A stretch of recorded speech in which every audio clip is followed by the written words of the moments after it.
네, 반갑습니다. 우리 영화부에서 작년에 샬롬 이렇게 인사한다고 말씀드리고 옆에 분들하고 샬롬 이렇게 인사하셨죠.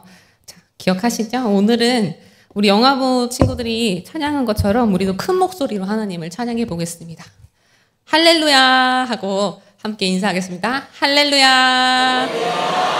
네, 더 큰 목소리로 한 번 더 할렐루야. 네, 감사합니다. 언제나 우리와 함께 하시는 하나님을 찬양합니다. 제가 지금 두 단어를 말씀드릴 텐데요. 두 단어의 느낌이 어떻게 다른지 느껴보시기 바랍니다. 만남, 첫 만남, 사랑, 첫사랑, 직장, 첫 직장, 아이, 첫 아이, 예배, 첫 예배. 처음을 뜻하는 첫이라는 말이 붙는 것만으로도 이 단어는 좀 더 특별하고 가슴이 뭉클해집니다. 누구나 처음은 서툴고 낯설고 조심스럽습니다. 하지만 이 처음이 주는 설렘과 기쁨도 있습니다. 그리고 이 처음은 아주 강력한 힘도 가지고 있습니다. 사람은 처음 얻은 정보, 첫인상을 다음에 얻은 정보보다 더 잘 기억하고 그 마음에 더 각인된다고 합니다. 이것을 초두 효과라고 하는데요. 첫사랑을 잊지 못하는 이유, 그리고 첫 인상이 바뀌기 어려운 이유도 다 이 초두 효과 때문입니다. 사람이 누군가를 보았을 때 첫인상을 보고 그 사람을 판단하는데 시간이 얼마나 걸릴까요? 3초? 2초? 1초? 놀랍게도 0.07초밖에 걸리지 않는다고 합니다. 거의 보자마자 무의식적으로 바로 그 사람을 평가하게 되는 것입니다. 그러면 이 첫인상으로 그 사람에 대해서 판단한 그 판단이 정확할까요? 아니겠죠. 이렇게 첫인상만으로 쉽게 다른 사람을 판단한 예가 성경에도 많이 나와 있습니다. 사무엘상 16장을 보시면 사무엘이 하나님께서 내가 사울을 버렸노라 너는 기름을 뿌려 채워가지고 가서 내가 너를 베들레헴 사람 이새에게 보내리니 내가 그의 아들 중에서 한 왕을 보았느니라 하신 말씀을 듣고 이새의 집으로 향합니다. 그리고 이새의 아들들 중에 엘리압을 보고 저 사람이 바로 왕이 될 사람이구나 라고 생각하지요. 자기 첫인상, 첫 느낌만으로 하나님께서 기름 부어 왕으로 세우신 사람을 속단해 버린 것입니다. 그런데 하나님께서 택하신 사람은 엘리압이 아니라 다윗이었죠. 하나님은 외모가 아니라 그 마음의 중심을 보시는 분이기 때문에 다윗을 택하셨던 것입니다. 이후 17장을 보시면 다윗이 기름 부음 받은 후에 전장에 나가서 형들을 만나러 갑니다. 그런데 거기에 블레셋의 장수인 골리앗이 나와서 하나님을 모욕하고 누가 나와서 나와 대적할 것이냐고 계속 큰 소리를 치고 있었습니다. 아무도 나서지 않는 가운데 다윗이 골리앗과 싸우겠다고 나섭니다. 그런데 이 다윗을 본 사울 왕이 어떻게 이야기합니까? 33절에서 사울 왕은 내가 가서 저 블레셋 사람과 싸울 수 없으리니 너는 소년이요 그는 어려서부터 용사임이니라 라고 합니다. 너는 작은 어린이잖아. 너는 소년이잖아. 하고 그의 겉모습만 보고 그를 판단해 버리는 것입니다. 하지만 다윗은 골리앗을 향해서 너는 칼과 창과 단창으로 내게 나아오거니와 나는 만군의 여호와의 이름 곧 내가 모욕하는 이스라엘의 군대의 하나님의 이름으로 내게 나아가노라 하고 평소에 갈고 닦았던 물맷돌로 돌팔매질로 골리앗의 이마를 명중시켜서 그를 쓰러뜨립니다. 그러자 이 소년 목동 다윗에 대한 평가가 어떻게 됩니까? 이전에는 전쟁 구경하러 나온 꼬마 같았지만 이제는 전쟁의 영웅이 되었습니다. 이렇게 첫인상만으로 또 자신이 가진 선입견만으로 다른 사람을 판단해버린 예가 신약 성경에도 등장합니다. 고향에 오신 예수님을 본 사람들이 이렇게 이야기하죠. 이 사람이 마리아의 아들 목수가 아니냐? 야고보와 요셉과 유다와 시몬의 형제가 아니냐? 그 누이들이 우리와 함께 여기 있지 아니하냐? 이 말 속에는 예수님에 대해서 잘 안다고 생각하는 사람들의 선입견이 담겨 있습니다. 또 빌립이 나사렛 사람 예수님을 모세와 선지자들이 기록한 그 분이라고 소개하자 나다나엘이 이렇게 이야기하죠. 나사렛에서 무슨 선한 것이 나올 수 있겠느냐.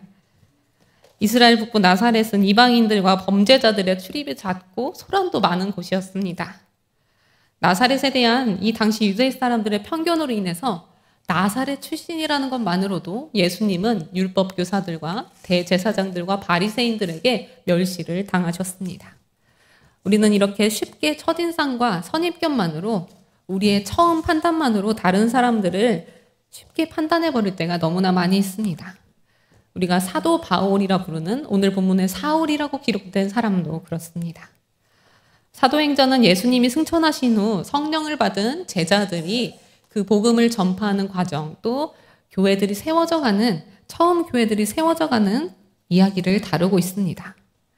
사울은 예수님을 알았고 예수님에 대해서 들었지만 예수님에 대해서 잘못된 첫인상을 가지고 있었고 복음에 대한 선입견도 가지고 있었습니다. 사울은 자기 자신이 다소에서 태어난 로마 시민권자이면서 유명한 랍비 가말리알에게 배운 유대 사람이면서 그리스 철학에도 등통하고 율법도 잘하는 사람이라고 자부하였습니다. 그는 바리새파로서 율법의 가르침과 자기 신념이 옳다고 믿고 그것을 가지고 예수를 그리스도로 고백하기를 거부했습니다. 그리고 예수를 믿는 사람들을 핍박하고 옥에 가두고 그들을 죽게 놔두었습니다. 사도행전 8장 1절에 보시면 스데반이 순교했을 때 사울은 그의 죽음을 당연히 마땅하게 여겼다고 기록하고 있습니다. 그런데 하나님은 이런 사울의 잘못된 처음을 완전히 바꾸어 놓으십니다. 오늘 본문인 9장에 기록된 장면을 보십시오. 그날도 사울은 아주 열심히 그리스도인들을 핍박하기 위해 다메섹으로 향하는 중이었습니다. 그런데 갑자기 빛이 그를 둘러 비치는 것을 보게 되었습니다. 그가 만난 빛은 무엇이었습니까? 공동번역 요한복음 1장 1절에서 4절 말씀을 읽어드리겠습니다. 한처음 천지가 창조되기 전부터 말씀이 계셨다. 말씀은 하나님과 함께 계셨고 하나님과 똑같은 분이셨다. 말씀은 한처음 천지가 창조되기 전부터 하나님과 함께 계셨다. 모든 것은 말씀을 통하여 생겨났고 이 말씀 없이 생겨난 것은 하나도 없다. 생겨난 모든 것이 그에게서 생명을 얻었으며 그 생명은 사람들의 빛이었다. 사울이 만난 이 빛은 바로 한처음부터 계신 말씀, 빛이신 그리스도 예수였습니다. 처음부터 계신 말씀, 처음부터 계신 그 빛을 만난 사울의 인생은 이제 새롭게 시작되었습니다. 이 빛 가운데서 사울은 한 음성을 듣습니다. 사울아, 어찌하여 내가 나를 박해하느냐? 사울이 묻습니다. 주여, 당신은 누구십니까? 나는 내가 박해하는 예수다.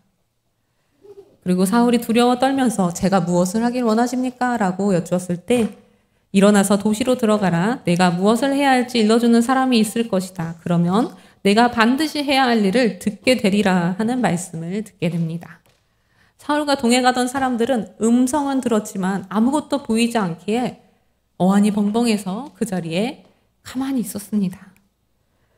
그리고 사울이 일어나서 땅에서 일어나 눈을 떴을 때 아무것도 보이지 않자 동행했던 사람들이 그의 손을 잡고 그를 인도하여서 다마스쿠스 다메섹으로 들어갑니다. 사흘 동안 먹지도 마시지도 않다가 환상 중에 예수님을 만난 아나니아를 만나는 이 사울은 그에게 기도를 받고 눈이 밝아지고 그때부터 완전히 새로운 인생을 살게 되었습니다. 그동안 귀로만 듣고 말로만 전해 들었던 예수님을 실제로 만나고 나서 그는 예수님을 전하는 사람을 잡으러 다니는 사람에서 예수님을 전하는데 평생을 헌신하는 사람으로 달라졌습니다. 바울은 자신의 서신을 통해서 끊임없이 하나님의 은혜와 사랑을 고백합니다. 죄인 중에 죄인, 죄인 중에 괴수였던 자신을 구원해 주신 하나님의 은혜가 너무 커서 예수님을 오해하고 자기의 선입견으로 예수님을 핍박하고 믿는 자들을 핍박했던 자신의 과거를 용서해 주신 그 은혜가 너무 커서 바울은 이 복음을 전하지 않고는 견딜 수가 없었던 것입니다. 하지만 복음을 핍박하는 자에서 갑자기 복음의 전달자가 된 그들을 바라보는 주변 시선은 어떠했습니까? 우리에게 이미 형성된 부정적인 첫인상을 바꾸려면 그것의 200배 되는 긍정적인 정보가 필요하거나 40번 정도의 좋은 만남이 필요하다고 합니다. 사실상 첫인상을 바꾸기가 어렵다는 것입니다. 그리스도인들에게 각인된 사울의 첫인상은 어떤 사람입니까? 그리스도를 미워하는 사람입니다. 핍박하는 사람입니다. 그런 사울이 갑자기 예수를 그리스도로 고백하고 복음을 전하러 다니니까 주변 사람들이 당연히 그의 말을 믿을 수가 없었습니다. 그래서 그를 핍박하였습니다. 유대교인들에게는 배신자로 취급받아서 살해당하는 위협도 받게 되었습니다. 그는 평생에 걸쳐서 자신의 이 첫인상, 그리스도인들에게 박혔던 이 첫인상을 바꾸기 위해서 그것에 대한 책임을 지는 어려움을 겪으면서 복음을 전파했습니다. 그러나 그는 그 모든 수고도 핍박도 기쁘게 감당합니다. 그의 인생은 처음 예수를 만난 날 새로워졌기 때문입니다. 다시 시작되었기 때문입니다. 한 처음이 한 사람의 인생을 바꾸고 그를 통해 복음을 들은 많은 사람들의 인생을 바꾸었던 것입니다. 오늘 아침부터 비가 부슬부슬 내렸습니다. 어른들은 비가 오면 문을 열고 무심하게 비 오네? 하고 우산을 챙겨 듭니다. 그러나 어른들에게 아무렇지 않은 이 익숙한 일상들이 우리 아이들에게는 너무나 새로운 것입니다. 아이들에게는 매 순간이 처음입니다. 봄에 피어난 새싹과 꽃을 보는 것, 또 무더운 여름에 차가운 물에 발을 담그는 것, 가을에 떨어지는 낙엽에 바스락거리는 소리를 듣는 것, 겨울에 내리는 눈을 뭉쳐서 눈사람을 만드는 것, 또 아이들을 향해서 나를 향해 바라보는 따뜻한 눈길, 미소, 스킨십, 다정한 목소리, 이 모든 처음들이 모여서 한 아이의 세계를 만들어냅니다. 그렇기 때문에 아이들에게 처음은 정말로 소중합니다. 아무것도 그리지 않은 흰 도화지 같은 이 아이들이 가르치는 대로, 보여주는 대로 뭐든지 받아들이게 되는 것입니다. 이런 아이들에게 우리가 무엇을 처음으로 보여줘야 할까요? 또 무엇을 처음으로 가르쳐야 할까요? 바로 말씀이죠. 유대인들은 아이들을 교육하면서 이 말씀에 대해 좋은 첫인상을 만들기 위해서 노력한다고 합니다. 5단계에 걸쳐서 아이들을 교육하는데 그중 2단계가 꿀을 먹이면서 말씀의 즐거움을 깨닫는 교육입니다. 아이들은 단 것 좋아하지요? 사탕, 초콜릿 이런 거 좋아합니다. 이 아이들에게 성경을 한 구절 읽고 꿀을 한번 찍어 먹게 한다고 합니다. 이것을 통해 아이들이 말씀을 읽으면서 어떤 인상을, 어떤 첫인상을 갖게 될까요? 말씀은 꿀보다 달콤하다. 꿀을 먹을 때 달콤한 그 미각이 성경의 첫인상으로, 말씀의 첫인상으로 각인되는 것입니다. 이 꿀의 달콤함을 통해서 하나님의 말씀이 얼마나 달콤하고 좋은지 배우게 되는 것입니다. 그래서 유대인들은 성인이 되어서도 이 말씀을 읽으며 느꼈던 달콤함을 잊지 않는다고 합니다. 교회에 대해서 또 말씀에 대해서 믿음에 대한 첫인상이 각인되는 곳이 바로 영아부입니다. 물론 가정에서도 엄마 아빠가 자녀들을 위해서 기도해 주시겠지만 처음으로 교회에 나와서 엄마 아빠 또 선생님 친구들과 예배를 드리고 처음으로 입술을 열어서 찬양하고 처음으로 내 손과 발을 움직여서 율동을 합니다. 처음으로 두 손 모아 기도하고 처음으로 두 손 모아 헌금 바구니에 예물을 드립니다. 처음으로 그 작은 두 손으로 헌금 바구니를 안고 예배를 섬깁니다. 처음으로 달콤하고 신기한 성경 말씀을 듣습니다. 영아부는 이렇게 아이들이 믿음의 첫 걸음을 떼고 자라가는 이 모든 처음을 함께하는 곳입니다. 영아부에는 또 서로 사랑하는 예수님의 가르침을 본받아서 우리 아이들을 어제보다 오늘 더 사랑하시는 선생님들이 계십니다. 선생님을 따라서 율동도 하고 말씀을 듣고 아멘도 큰 소리로 하고 말씀과 관련된 여러 가지 활동을 하면서 아이들은 내가 만나는 하나님의 크기를 점점 키워가고 교회와 예배에 대해서 즐거운 기억들을 쌓아갑니다. 그런데 이렇게 예쁜 아이들이 자라서 어떻게 되나요? 세상의 소리에 더 귀 기울이게 되고 또 친구들과 문화를 공유하고 그 가운데서 살아가는 것이 교회 안에서 말씀 안에서 살아가는 것보다 더 중요하게 됩니다. 말씀을 읽고 큰 소리로 아멘, 할렐루야 외치던 그 목소리가 점점 작아지고 예배로부터 또 교회로부터 멀어지는 경우가 너무나 많습니다. 우리 한국 교회를 바라보는 국민들의 시선도 그 개신교에 대한 좋은 첫인상들이 많이 부정적으로 변하게 되었습니다. 교회를 다니지 않는 사람, 또 교회를 떠난 사람이 더 많은 시대를 우리는 살고 있습니다. 지난 금요일 저녁에 남성혁 교수님께서 말씀하신 대로 강의실에 앉아서 기독교 수업을 듣는 100명 중에서 2명 정도가 그리스도인이라고 합니다. 우리 자녀들 세대가 그렇습니다. 교회 학교가 없는 교회가 많아지고 한국 교회의 미래가 어둡다고 이야기합니다. 그러나 이 어린 시절에 이 처음을 아주 강렬하게 따뜻하게 경험한 아이들이 있다면, 교회에 대한 첫인상, 예배에 대한 첫인상이 긍정적인 아이들이 있다면 그 아이는 자라서 어떻게 될까요? 그 어린 마음에 믿음의 씨앗이 심겨진다면 어떻게 될까요? 세상에 나아가서 잠시 흔들리고 세상의 소리에 잠시 귀를 기울였다가도 다시 그 발걸음이 예배의 자리로 돌아올 수 있을 것입니다. 그 처음이 아름답고 행복하고 기뻤다면 그것을 기억하고 다시 돌아올 수 있을 것입니다. 그래서 바로 그 처음을 만드는 다음 세대를 위한 신앙교육이 중요한 것입니다. 우리 뒤에 앉아있는 우리 아기들 얼굴을 찬찬히 봐주시기 바랍니다. 이 아기들이 자라서 한국교회의 미래를 바꾸고 이 세상을 변화시킬 것입니다. 바라기는 우리 아이들의 처음을 지켜주시기를 바랍니다. 처음 말씀을 듣고 처음 기도하고 처음 찬양하면서 하나님을 만나서 행복했던 이 처음을 지켜갈 수 있도록 우리 다음 세대를 위해서 아낌없이 기도해 주시고 또 도와주시기를 소망합니다. 우리 아기들이 영아부를 지나서 유치부, 유년부, 초등부, 중고등부를 지나 청년부에 이르기까지 또 다시 부모가 되어 자녀를 낳고 영아부에 이르기까지 하나님을 만나고 이 아름다운 처음을 계속해서 지켜가고 이 자녀들을 통해서 수많은 사람들에게 바울이 예수님을 만난 것처럼 예수님을 만나 인생이 변화되는 놀라운 처음이 계속 생겨날 수 있도록 함께 기도하는 저와 여러분 또 전주 안디옥교회 공동체가 되기를 주님의 이름으로 축원합니다. 함께 기도하겠습니다.